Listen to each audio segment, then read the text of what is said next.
the way I treated my victims. I treated them as something less than human. Nothing more than a play toy or not a play object. What if the most terrifying house of horrors wasn't in a movie, but right next door to you? On a quiet, tree-lined street in Kansas City, one man transformed his unassuming home into a private torture chamber. Behind the facade of a friendly, eccentric antiques dealer, he held at least 6 young men captive. He subjected them to unimaginable torment, and then he murdered them. But the horror didn't end with their deaths. He documented every depraved act in a gruesome logbook, and with hundreds of chilling Polaroid photos. To the world, he was a quirky shop owner. In the shadows, he was a monster. This is the story of Robert Berdella, the man who became known as the Kansas City Butcher. So how did this world of horror finally come crashing down? It all started on a spring morning, April 2nd, 1988. The quiet on this street was shattered when a man, naked except for a dog collar clenched tight around his neck, leaped from a second-story window. He was terrified, bruised, and screaming for anyone at all, to call the police. His name was Christopher Bryson, and he had just escaped a private hell. He frantically told the first person he saw that he'd been kidnapped, assaulted, and tortured for days. When police arrived, they were about to step into a house that would become a symbol of pure evil.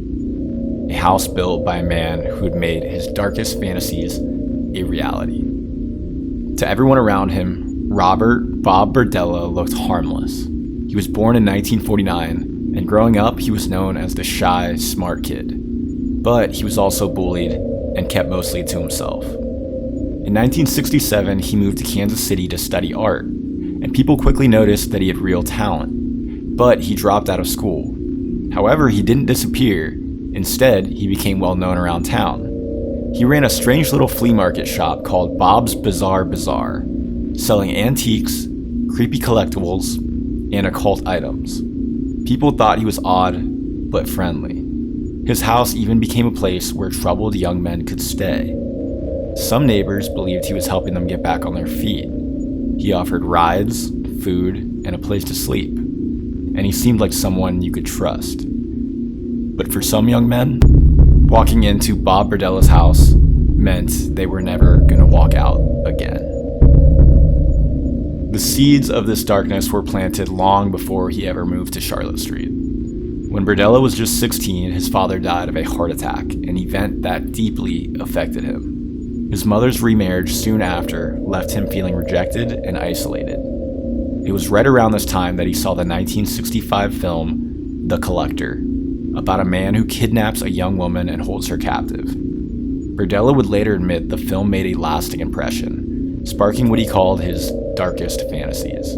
At the Art Institute, his behavior grew more disturbing. He started selling drugs and began torturing animals. Once, for a so-called art piece, he killed and cooked a duck. After leaving school, he settled into his life, but those dark fantasies were festering, just waiting for the right time to become his reality. He began picking up young male prostitutes, at first seeming like a friend, even trying to help them get their lives together. But by 1984, his intentions had turned monstrous.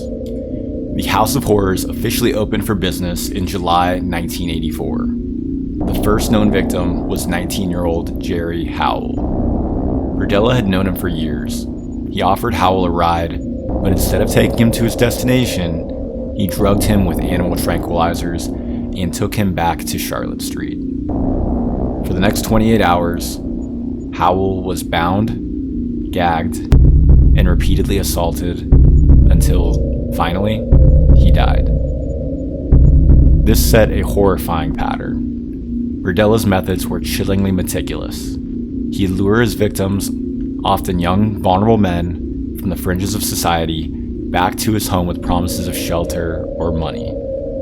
Then, he'd drug them, bind them to his bed, and begin the torture.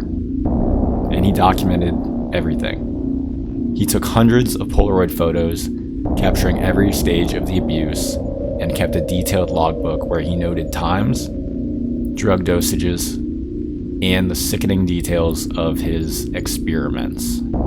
He called his victims his play toys. In April 1985, Robert Sheldon, a man staying at Berdella's home, became his next victim. Berdella kept him captive for several days and subjected him to brutal abuse, including using harsh chemicals and physically restraining him.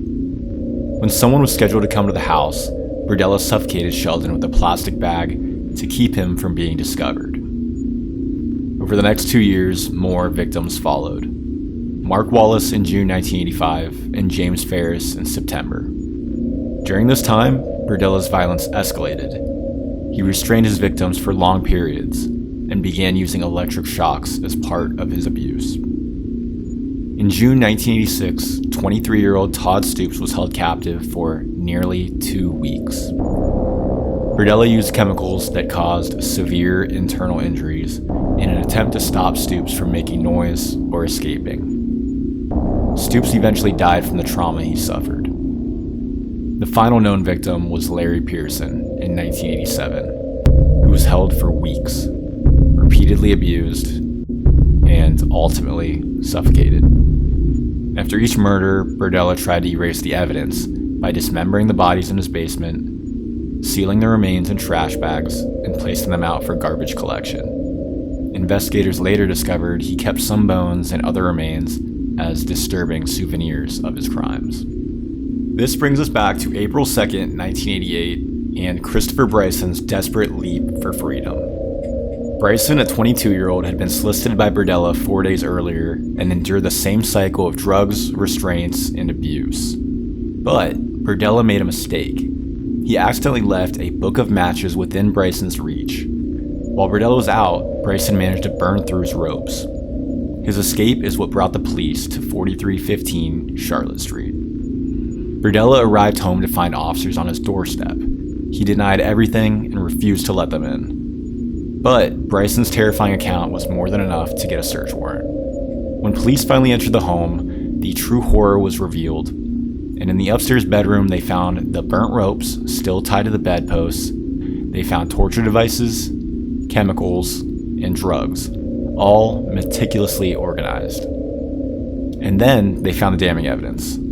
Hundreds of Polaroids graphically documenting the torture of his victims, and the logbook, a cold, systematic record of his atrocities. A backyard search uncovered a human skull, later identified as Larry Pearson's. Another skull belonging to Robert Sheldon was found in a closet. The evidence was overwhelming. Robert Berdella was arrested on the spot. Facing a mountain of undeniable proof, Robert Berdella cut a deal to avoid the death penalty. He agreed to give a full, detailed confession in exchange for life in prison with no chance of parole. In a series of chilling statements, he laid out the kidnapping, torture, and murder of 6 men. He showed absolutely no remorse, even claiming in court that the deaths were just unfortunate accidents that occurred during his torture sessions. He pleaded guilty and was handed multiple life sentences. In prison, Berdella actually complained that the media was dehumanizing him, saying he was a good person who had just made mistakes. Those claims fell on deaf ears. On October 8, 1992, less than 4 weeks into his sentence, Robert Berdella died of a heart attack in the prison infirmary. He was 43 years old. The house on Charlotte Street was sold and demolished in 1993, in an attempt to erase the physical scar on the neighborhood.